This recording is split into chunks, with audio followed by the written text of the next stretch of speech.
What's up and good morning, everybody? That car guy Eddie here, and today a little throwback video to the thing that kind of got me started with YouTube, car reviews. Today's video is actually a 7,500 mile review of my 2021 Toyota Camry SE. Now, before you say anything, Eddie, you're a car guy, you love cars. Why do you have a Camry hybrid? I'll tell you why I have a Camry hybrid. Gas currently where I live in California is $4.98 a gallon for regular, $4.98 a gallon. And I have quite a commute. And it's one of those things where I've never really talked about commuters as much. And I've always heard people talk, oh yeah, this is my commuter, this is my commuter. And I've never really understood the point of a commuter because I've always lived rather close to where I work. Well, that was until recently. As you guys may have caught on through some of the videos, I've recently moved. I got a much larger garage, which is huge. It's important for me with my toys, and I moved to a better area. But with that, I moved further away from the city. So with that being said, it was important that I got a commuter. The reason I went with the Toyota Camry in the first place is because I almost bought a Prius, okay? Yeah, exactly. Like the video for not buying a Prius, like the video. Yeah, I almost bought a Prius, and the reason why is because I wanted the most fuel efficient, economical freeway car I can get my hands on. Now, it wasn't my first choice. It really wasn't. In fact, when I originally started looking at commuters, what I was gonna do is just buy something cash. I was gonna buy something older, I was gonna buy something cheaper. And I was like, hey, look, this is gonna be the commuter and I'm just gonna beat the snot out of it until it dies. And I started looking at old Volkswagen TDIs actually, which get really, really good gas mileage. Like the older ones, like the 2001, 2000 to 2003, the old mechanical fuel pump ones, those things get like 47, 48 miles to the gallon, but you're driving a car that is 20 years old. Part of commuting isn't just getting good gas mileage. Part of commuting is being comfortable in your vehicle. Part of commuting is letting some of the smart systems that the car has work for you while you're driving the vehicle on your long commute so that you have other things to do. Some of the other amenities, I guess you can say. If you're gonna be in your car an hour and a half a day driving, you're going to want to effectively get something that's going to be beneficial to you. Now, let me see if I can adjust this temperature here so I'm not sweating to death without knocking over my camera system. Oh, there we go. All right, that'll work. So, back to the review. Like I said, that's kind of why I bought it, is because I wanted something that got really good gas mileage, and I went to go buy a Prius and I drove it and I just couldn't do it. It was loud when it was on the freeway. It just really wasn't what I wanted. It had no power to drive. And then I started scoping around to the Camry. Now, one of the reasons I really like the Camry is that it doesn't look like a hybrid. I don't understand what's up with these car manufacturers that make hybrids that just look goofy. Like, it's a hybrid, so we have to make it look like a hybrid. Like, just make it look like a normal car. The Toyota Camry, nobody even knew it was a hybrid because I didn't tell anybody. I just told people, hey, look, I bought a Camry. And they're like, oh, that's cool. And then like, oh, wait, you bought a hybrid? Like, other than the badges, you wouldn't even know what this car was if I didn't tell you, which is kind of cool. The Camry comes with a 2.5 Atkinson style 4-cylinder motor, and to sum that up, it's basically the same system that 90% of all of the motors use out there. It's the Atkinson Cycle Hybrid.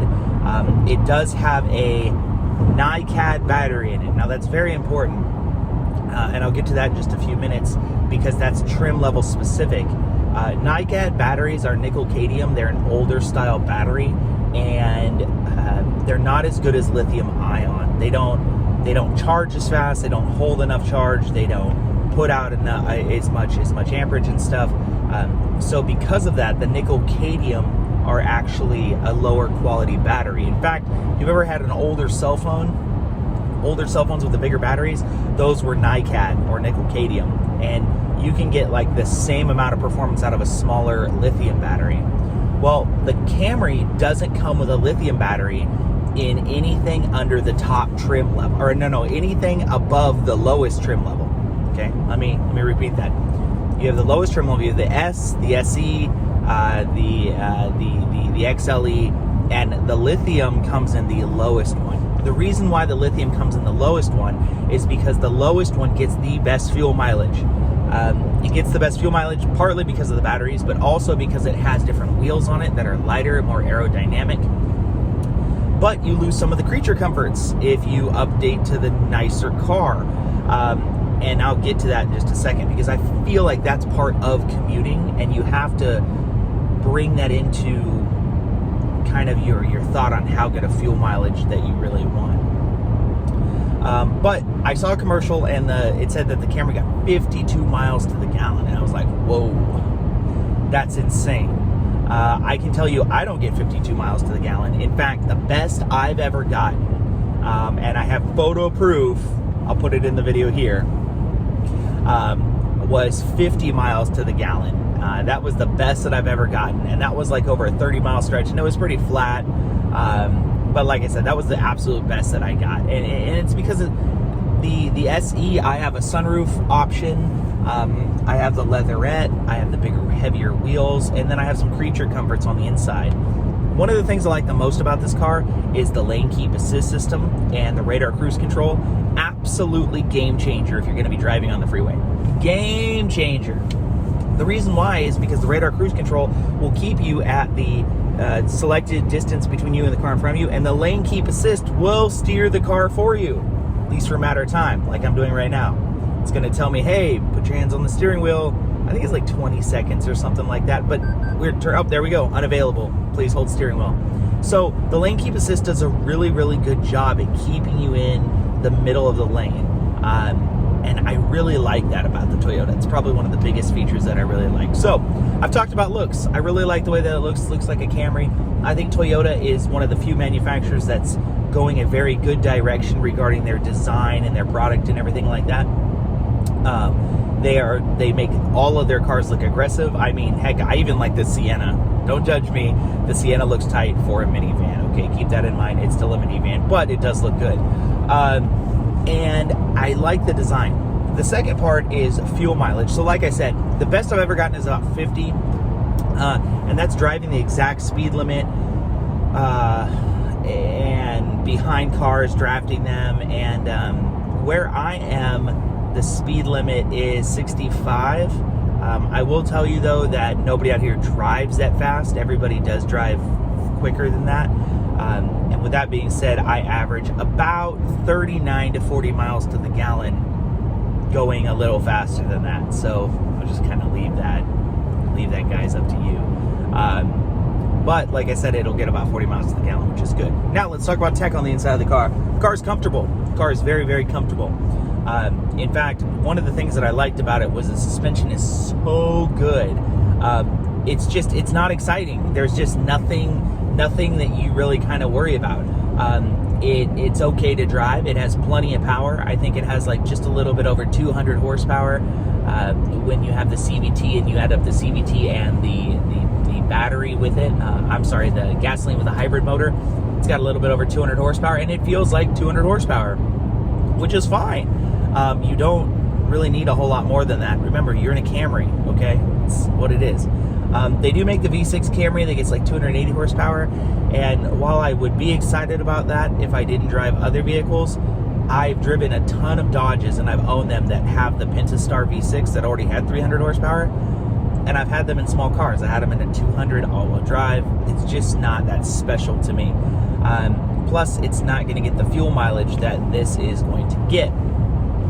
In addition to hybrid, another reason why I bought the hybrid is because you're going to go through your parts not as aggressively. What I mean by that is you're not going to use your brakes as much, you're not going to need oil changes as much, because you're going to be splitting the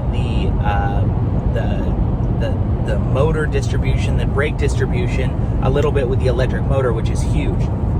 So that's kind of where I am with the Camry. It's black and it looks cool. You know, I blacked it all out. It looks okay, and it does exactly what I wanted to do. Now, are there some wants? Yes, there are some definite wants. What I'd like. I wish it was a little bigger.